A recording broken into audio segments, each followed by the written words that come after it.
Welcome to Smashville. This is PK Subban. I'm Dan Hamhuis. This is Craig Smith. This is Mike Fisher.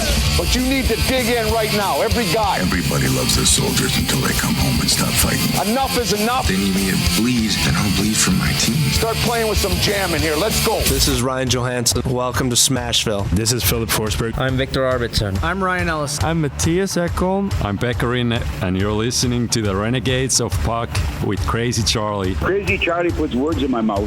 You can't trust that guy. If you can't get some fire, some passion, some energy, and figure out how in the hell to talk about this magnificent sport of hockey that has taken over the city of Nashville, then why are you on the radio? You don't deserve it, and you should do the honorable thing and turn your mic in. You're making a damn fool of yourself. This is my declaration. I'm coming after every single one of you. The lazy, the tired, the boring voices out there. Your time is up. I'm Crazy Charlie Saunier. I'm Pete Weber of the Nashville Predators. I'm Roman Yossi of the Nashville Predators. I'm Colton Sissons of the Nashville Predators. I'm Eustace of the Nashville Predators. You're listening to the Renegades of Puck with Crazy Charlie. Find a way, boys. No more half-stepping. Now, here's your host and captain, Crazy Charlie Saunier. Welcome to the bunker. Welcome to the Renegades of Puck podcast. I'm your host and captain, Crazy Charlie Saunier. Before we get started with the No Half Step in hockey coverage, first let me direct you to our home website, renegadesofpuck.com. Once you go to renegadesofpuck.com, you learn everything you need to know about the show and what you're good and educated about the show. That's when you click on that merchandise tab, take you straight to our classic logo and all the gimmicks you've come to know and love and expect from the Renegades of Puck. Whether that's socks, throw pillows, wall art, bed sets, makes no difference to us. After all, we've sold out so that you can buy in. Social media is of critical importance to this independent, unaffiliated hockey operation known as the Renegades of Puck, so here's how you can jump in the trenches with us. You can find us over on Facebook and Threads and Instagram, and those are great platforms that we are utilizing often, so please, if you can, give us a follow over there. It won't cost you a thing, and it doesn't take you about a second, but it sure does go a long way to helping out the Renegades of Puck. Now, YouTube, that is our most critical place right now. All of our content is being posted over on YouTube, so we would appreciate if you could follow along, and we sure do appreciate all of our recent subscribers to the YouTube channel. Stick taps love and respect to each and every one of you out there for supporting independent, unaffiliated, local hockey coverage. We sure appreciate being able to do the job, and you help us stay in business. So thank you so much. You can support the show financially if you like by going to Venmo and searching Renegades of Puck right now, organizing practices, building sets, getting a new season ready for the hockey club. There's a lot of moving parts right now. So if you can spare a donation, we sure could use it to help offset some of the costs of running a hockey team, running a podcast, building new sets, all of these different things that you know are going on since you're following along on social media. You can also scan the QR code that's over there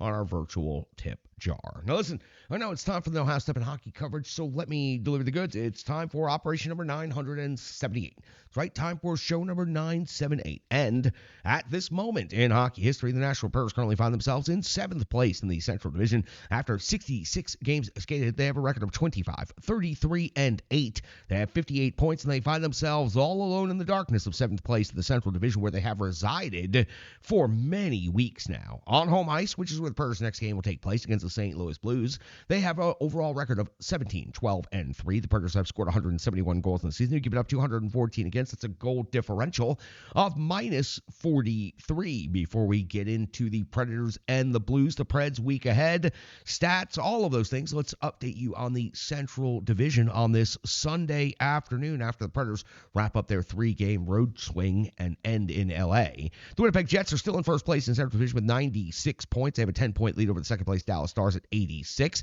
The Colorado Avalanche in third place, and now opening up a little bit of a cushion over fourth place. The Avs have 83 points, so the automatic qualifying playoff teams at this moment for the Central, Winnipeg, Dallas, Colorado. Minnesota very much alive in the wild card at 79 points. St. Louis also alive in the wild card, still in 5th place in the Central Division. Utah's at 69 points at 6th. The Nashville Predators 58 points in 7th. The Chicago Blackhawks 49 points and are in 8th place overall in the Central. The Preds upcoming week, coming back home to face off against the St. Louis Blues on Tuesday. Thursday, facing off against the Anaheim Ducks at Bridgestone Arena. Saturday, the Maple Leafs come here to Nashville. Sunday, back on the road, same St. Louis Blues team. The 25th of March, we'll see the Carolina Hurricanes get a visit from the Predators. And the 27th of March, we'll see the Predators come back home to face off against St. Louis for the third time in just a matter of a couple of weeks. The season series between the Predators and the Blues, because they have 3 meetings coming up, is fairly limited. We go back to December the 27th when the Preds met the Blues for the first time this season. It was in St. Louis, and the Blues came away with the 7-4 victory. It was a pivotal moment in the Predators' season where if the Preds could have found a way to win there and kept the momentum going, they would be in the wild card picture right now, with possibly St. Louis being down in 7th place. But things were reversed. The Blues came away with the 7-4 win. Saros got pulled after taking an 11 of 16 run through the first 35 minutes of that game. He gets pulled out. That one takes the loss. Anderson comes in, goes 12 out of 13 in relief. Jankowski, Marchessault, Stamkos, Blankenberg picked up the goals for the Predators. Hofer picked up the victory for St. Louis in net, 26 out of 30. Thomas had 2 of the goals, but then Parayko, Fowler, Kyrou, Bolduc also adding goals to the St. Louis Blues side of the ledger. So a 7-4 victory for St. Louis in the only meeting of the season between these two teams. Now, let's talk about those St. Louis Blues exclusively for a moment. The Blues find themselves in 5th place in the Central Division after 67 games skated. They have a record of 32, 28, and 7. 71 points has them well within reach of the wild card, but they're going to have to continue building that momentum, and they're looking to do that with 3 matchups against the Nashville Predators in the remaining schedule. They're 13 points ahead of their next opponent, the Nashville Predators, on the road. They have a winning record of 17, 14, and 4. They've scored 195 goals this season. They've given up 200 against. It's a goal differential of -5. In their most recent stretch of completed games, we go back to March the 5th when the St. Louis Blues had a 3-2 shootout win in Los Angeles. On the 7th of March, a 4-3 win at Anaheim. On the 8th of March, a 2-1 overtime loss at the LA Kings. On the 13th of March, a 5-3 loss at the Pittsburgh Penguins. Most recently, on the 15th of March, a 5-1 win at Minnesota. They will play on Sunday evening versus Anaheim before traveling to Nashville for the game on Tuesday night. Now, the NHL rankings between these two clubs for this upcoming game on Tuesday. The Nashville Predators at 2.58 goals per game is 31st overall in the NHL, while the St. Louis Blues are at 2.85 per game. That's 19th in the league. Goals against sees the Predators at 3.24, 26th overall, while St. Louis is at 2.97. They are 18th overall in the league. In the shots on goal category, the Predators depressed a little bit against LA, but continue surging in this category over the last several weeks. 29.6 overall. That's 5th best in the league, while 27 shots on goal per game is 29th for the St. Louis Blues. The shots against category, 28.8 for Nashville is 19th, for St. Louis 27.8 is 13th in the league. In the power play and penalty kill situation, the Predators ahead in both of these metrics respectively. The power play conversion rate, 20.5% for Nashville, is 20th in the league, 38 conversions on 185 opportunities, while the St. Louis Blues have a 20.1% conversion rate. Yes, very close and only separated by 1 ranking, 21st. 30 conversions, though, on 149 opportunities, 8 less conversions. That is a fairly significant number. Penalty kill, the Predators' 81.7% kill rate is 9th best in the league. They've given up 36 power play goals against on the season, while the St. Louis Blues have a 71.3% kill rate. That's 29th overall in the NHL. They have given up 45 power play goals against, so 9 more. 8 less power play goals scored, 9 more power play goals given up by St. Louis. When it comes to the individual statistical leaders for each of these clubs, and again, St. Louis having a game on Sunday will skew these numbers potentially. Thomas, the leader right now, though, in the clubhouse at 17 plus 37 for 54 points. Kyrou's at 27 goals, 26 assists for 53 points, and he usually feasts against the Nashville Predators. Holloway's at 21 to 28 for 49. Buchnevich, 13 goals, 33 assists, 46 points, and Shen, 15 plus 27 equals 42. Philip Forsberg on the home side of the ledger, 25 goals, 34 assists, 59 points. All 3 of those numbers lead into all 3 of those categories, respectively. Marchessault's at 19 goals, 29 assists for 48 points. Stamkos is at 22 goals and 20 assists for 42 points.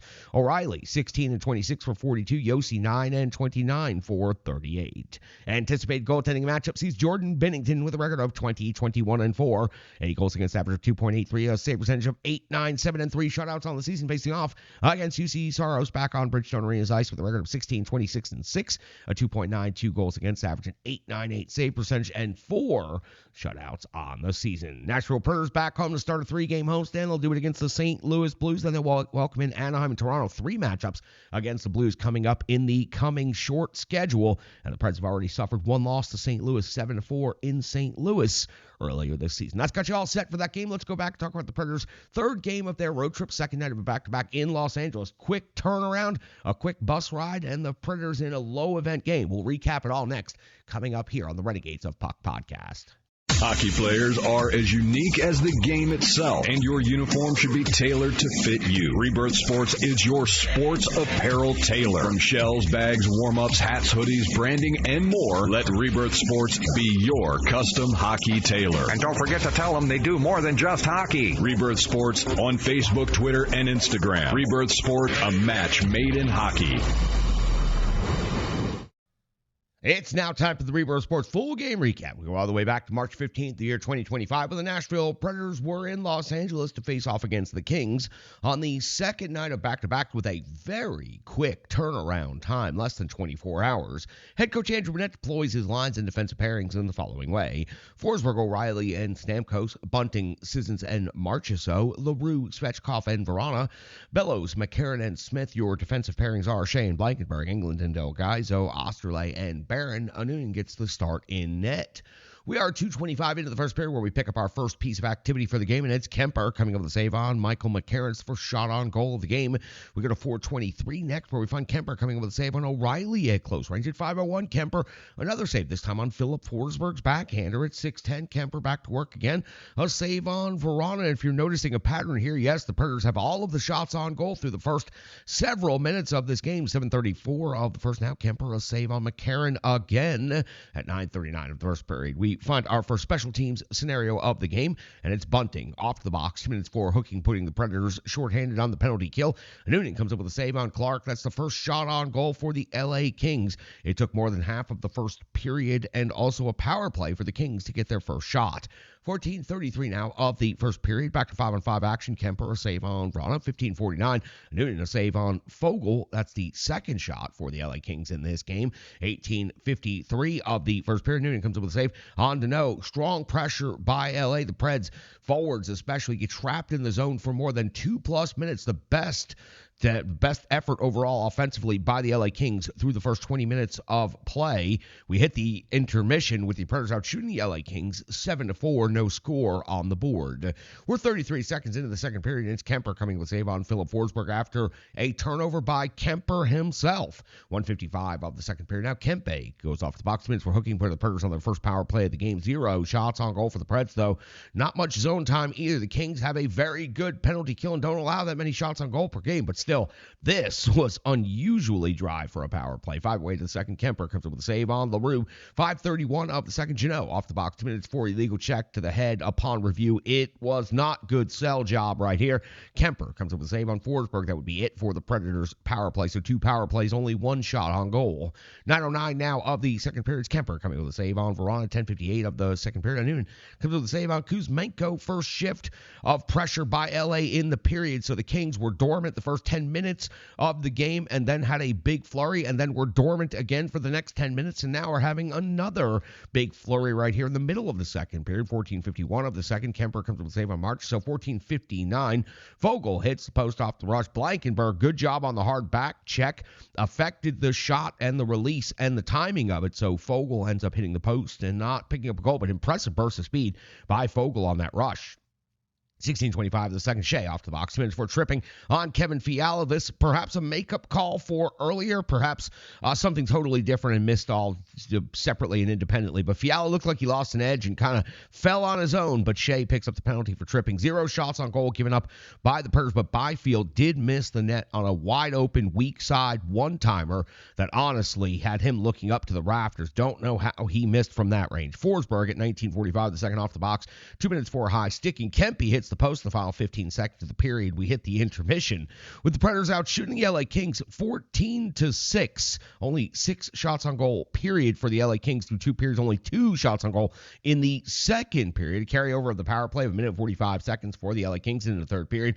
Season Noonan coming up with a save on Clark to begin the period. 5:46 now of the third. Kemper, a save on Delgaiso. 6:50 of the third. Kemper, a save on Smith. Sharp angle, spinning shot. Cole Smith with a good effort right here. 7:47 of the first period. Noonan Noonan comes up with a save on Hellenis. 9:02 of the third period, and Noonan comes up with a save on Edmondson. 9:35 of the third, Noonan comes up with a save on Fogle. 10:53, Noonan comes up with a save on Turcotte, and the LA Kings suddenly surging for more than one shift over several minutes here, and are out shooting the Nashville Preds 9-4 after 10 minutes in the third period. So the LA Kings, 9 shots on goal, already 3 more in the first 10 minutes of the third period than they had for the entirety of the hockey game in the first 40 minutes. At the 13:41 mark of the third period, Kemper comes with a save on Svechkov, plus the follow-up, by far the best save of the game for Darcy Kemper, hanging in there, tracking, using all of the skills. 14:04 of the third. Noonan comes up with a save on Anderson. 14:59, Kemper, a save on O'Reilly at close range. 17:17 of the third period. It's Noonan coming up with a save on Doughty off of the rush. 19:04, Noonan, another save on Anderson. 19:43, Kemper, a save on Stamkos. The bank shot from below the goal line almost finds its way into the net. We hit the end of regulation.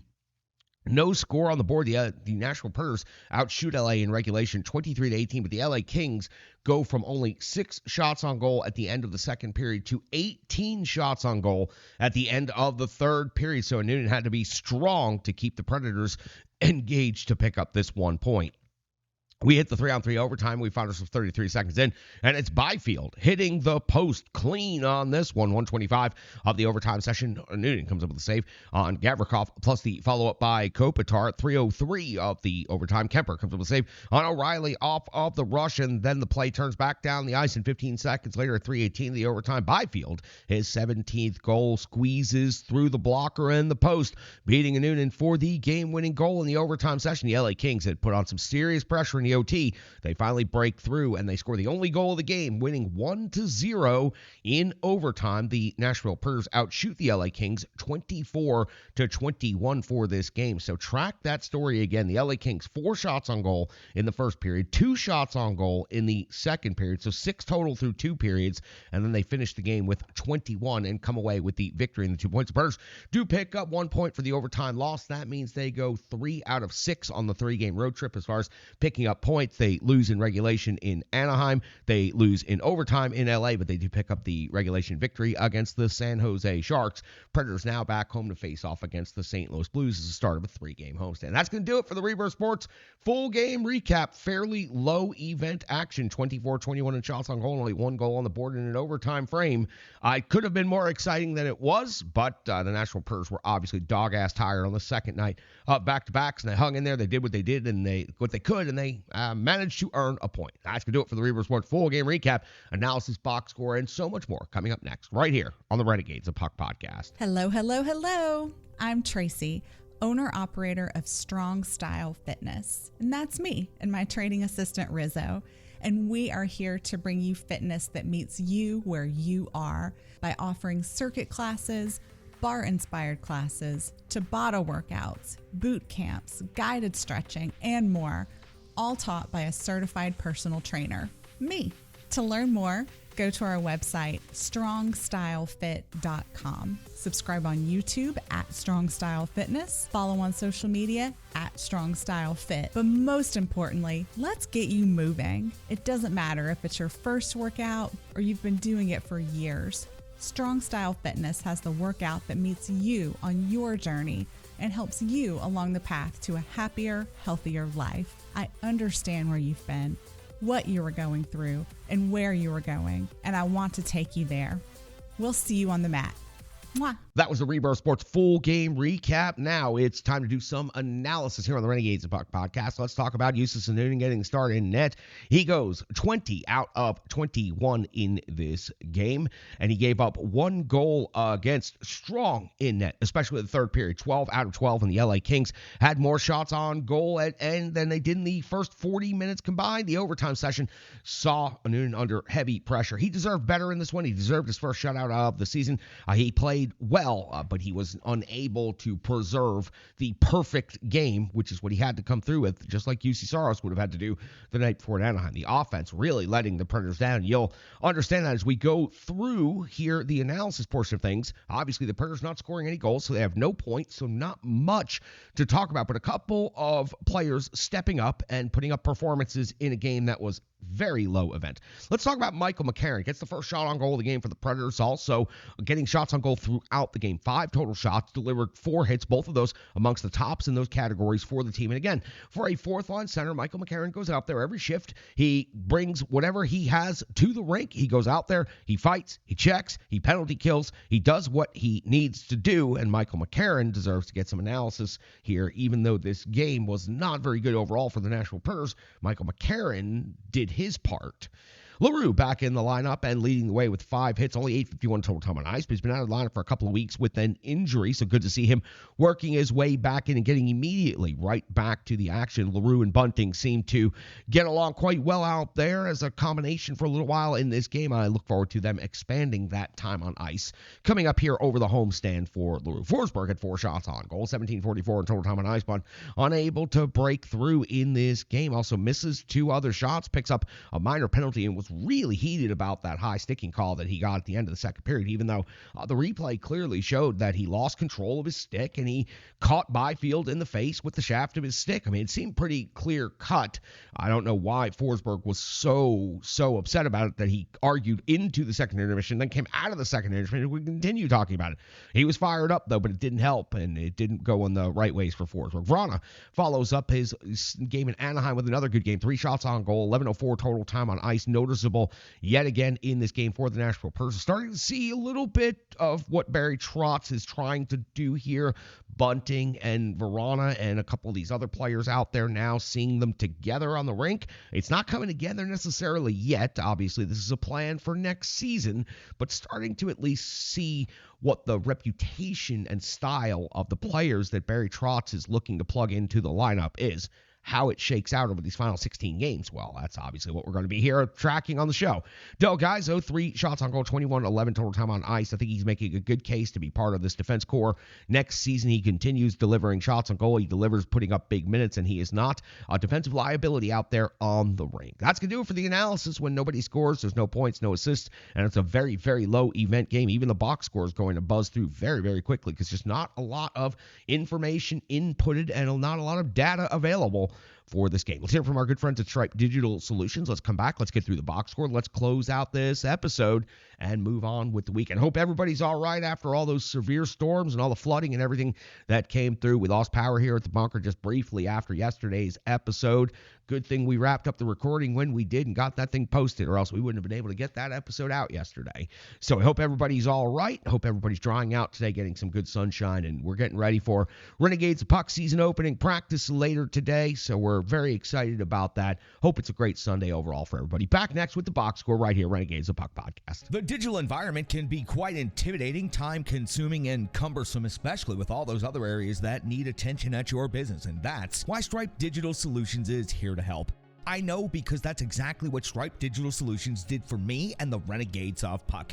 From designing my home website and helping me create my merchandise to special event posters, brand building, and social media management. But it's not just that, it's so much more. Stripe Digital Solutions has helped me every step of the way. From startup to full-time operation, Stripe Digital Solutions has been there to assist and advise every single step of the journey. In today's fast-paced world, the path to success is having a strong digital partner, and nobody is better in the trenches than Brandy and Stripe Digital Solutions.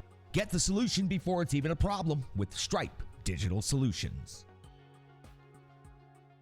Welcome back in. Time for the good cold hard numbers known as the box score. The goals category, the assist category are nothing but zeros, so nothing to talk about right there as the Nashville Predators get shut out 1-0 in overtime in LA. Your shots on goal leader, Michael McCarron, paces the Predators with 5 shots on goal in this game. Philip Forsberg with 4, Jacob Vrana with 3, Mark Del Gaizo with 3. And for a team in the LA Kings that only gives up 25 shots against per game, having 5 shots on goal is impressive. And the Predators at the end of the game only got to 24, so it's McCarron with 5 of those shots, Forsberg with 4, and Vrana with 3. Blocked shots, 5 for Brady Shea. Overall, 21 block shots is not a bad number. 3 block shots for Nick Blankenberg. 2s and 1s spread throughout the lineup, so the Nashville Predators preserving that 0-0 tie through regulation. A lot of heavy lifting there in the third period as the LA Kings had 12 shots on goal in the third alone and were absolutely buzzing. In the physical component of things, it's 5 hits leading the way for Zach LaRue in his first game back with the Nashville Predators from injury. Del Gaizo with 5 hits as well to pace with LaRue. Michael McCarron adds 4 to that. You see a bunch of 2s and 1s throughout the lineup. The Predators overall 26 hits. Again, nice even number right there. That's good to see. Your time on ice leaders for this game, second night of back-to-backs, so definitely seeing a little bit of skew right here. 1931 is your time on ice leader for the forwards. That's Jonathan March. 1927, Ryan O'Reilly. 1744 for Phil Forsberg on defensive side of things. Quite a different story, though. Brady Shea, 26-54 of this game. 21-30 for Nick Blankenberg. 21-11 for Mark Delgado. Your power play time on ice leaders, and unfortunately for the Nashville Predators, they were unable to convert on the power play. 303 for Steven Stamkos, by the way. 251 for O'Reilly. 245 for Mark. So 244 for Phil Forsberg and 240 overall for Brady Shea. The penalty kill went 3 for 3 in this game. Your penalty kill time on ice leaders deserve some respect here. Cole Smith at 304. Michael McCarron at 258. Blankenberg at 315. Mark Delgado 246 overall in short-handed time on ice. Your netminder in this game was Justus Anonen. 20 out of 21. 1 goal against an in-game save percentage of 952. 18 even strength save. 2 power play saves. And again, he was strong in this one. Unless he threw a perfect game in this particular hockey game, he was not going to come away with the victory. Just inches and seconds away from coming away with his first shutout of the year. Was really hoping he was going to be able to pull that one off. The Predators do at least get a point on Anonen's hard work in the third period. Other numbers falling out of the box score. The power play 0 for 2. The penalty kill 3 for 3. The face-off winning percentage 45.2. That's a little bit low for this Predators team. 26 hits and 21 block shots. Not bad. 8 takeaways, 13 giveaways. Overall, what you see here is a low-event hockey game where the Nashville Predators were unable to persevere and come away with the extra goal that they needed to. Steven Stamkos just misses banking it in. There at the end of regulation, the Predators just missed in overtime. O'Reilly with a good rush, but then Byfield puts this game away for the LA Kings. So for the Nashville Predators, a couple of low-event games in a row to end the road trip. They do manage to get 3 out of 6 points on the road trip. And even if the Predators were in realistic pursuit of a wild card or a playoff spot, the schedule makers screwed the Predators. The Predators happen to be a 7th place team that were facing off against other lower division teams, and then the LA Kings, who are a 3rd place playoff team. But the first 2 games of the road trip are obviously against teams that aren't going to make the playoffs. But the schedule makers screwed the Nashville Predators in this one, no matter how you shake it out. I understand Anaheim, Los Angeles, it's a very short bus ride between the 2 rinks, but to wrap up a game at nearly 11 o'clock Central Time, and then to play again the next afternoon at 5 o'clock Central Time is absurd. And if the Nashville Predators were in a competitive spot, then the NHL would have just screwed them out of a point, because that team in the third period and overtime had absolutely nothing left. Second night of back-to-backs, less than a 21-hour turnaround between the 2 games and the 2 rinks.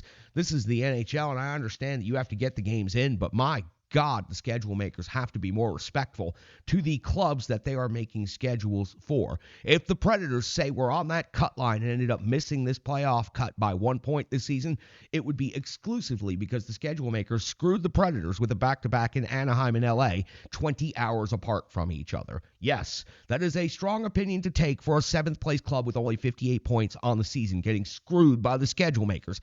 But in this particular circumstance, any team in the NHL, I would say that about. Back-to-backs are one thing. Having them turn around and travel from one city to another city in less than 24 hours and get that thing turned around against a significantly good club like the LA Kings, that's nearly damn impossible for anybody in the NHL. So the Predators get screwed in this one, but they find a way to get half the points on the road trip. 3-game homestand coming up. That's going to do it. Sunny outside. Let's get outside and get the yards cleaned up. Now let's get ourselves to practice. Got to get the Renegades of Puck season underway. Operation 978 is in the books. I've got work to do. Let's get this episode posted. Thanks for your time. Thanks for your viewership. Thanks absolutely for each and every one of you. I'm your host and captain, Crazy Charlie Saunier. Stick taps, love, and respect.